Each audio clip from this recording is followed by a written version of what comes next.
Father Overstata, Father's Fairroad. You're very welcome as we gather to Suantraí Íosa, as we look at the readings for tomorrow, Thursday, the 27th of May. Tomorrow's Gospel is absolutely wonderful. Short and to the point.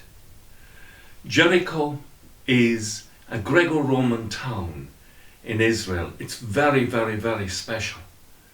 It's a posh place. And the beggar is outside of Jericho. He's excluded in a way. As Jesus left Jericho with his disciples and a large crowd, Bartimaeus, that is the son of Timaeus, a blind beggar, was sitting at the side of the road. When he heard that it was Jesus of Nazareth, he began to shout and to say, "Son of David, Jesus, have pity on me." And many of them scolded him and told him to keep quiet, but he only shouted all the louder, "Son of David, have pity on me." Jesus stopped and said, "Call him here." So they called the blind man. "Courage," they said, "get up, he is calling you." So, throwing off his cloak, he jumped up and went to Jesus. Then Jesus spoke, "What do you want me to do for you?" "Rabboni," the blind man said to him, "Master, let me see again." And Jesus said to him, "Go, your faith has made you well." Or your faith has saved you. And immediately his sight returned and he followed him along the road. Now there's a number of interesting things that are interesting. One, the crowd that are around Jesus don't want anything to do with the blind beggar. They're saying to him, but he is insistent. He has faith that this Jesus, the son of David, will be able to do something for him. At some level, he has already become a disciple. He's already living in faith, and he knows who to cry out to.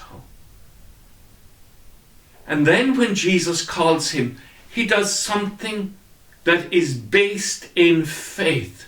A blind person, when they put down something, put it down carefully so that they will be able to find it again.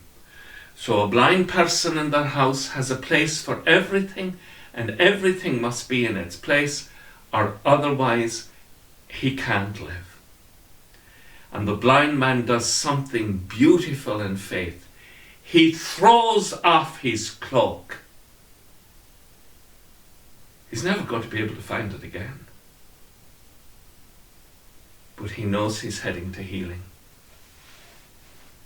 It's wonderful what faith can do. He throws off the cloak and he comes to Jesus. And Jesus refers to his faith as being the source of his healing. Beautiful. Now, there are things in our lives that are holding us back. Things that we need to let go. We need to throw them off. Maybe we're involved in relationship or businesses that we shouldn't be involved in at all. And to find the happiness and the freedom that we really need to know joy and hope in our hearts as we journey to Trinity Sunday, we need to throw them off. Ask the Holy Spirit to enlighten you, to help you to throw away the things that are stopping you from experiencing what Jesus called the fullness of life, or life in abundance. It's time to get rid of them.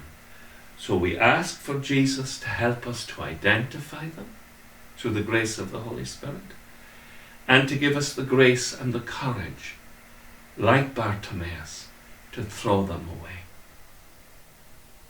With thoughts such as these, let us comfort one another as we go to our beds this evening.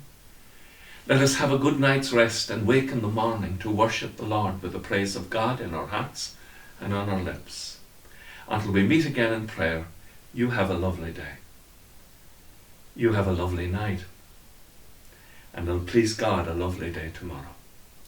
And we'll meet again tomorrow evening to look at the readings for the next day. Slán agus beannacht bétheoibh go léir. Slán go fóill. Bye for now.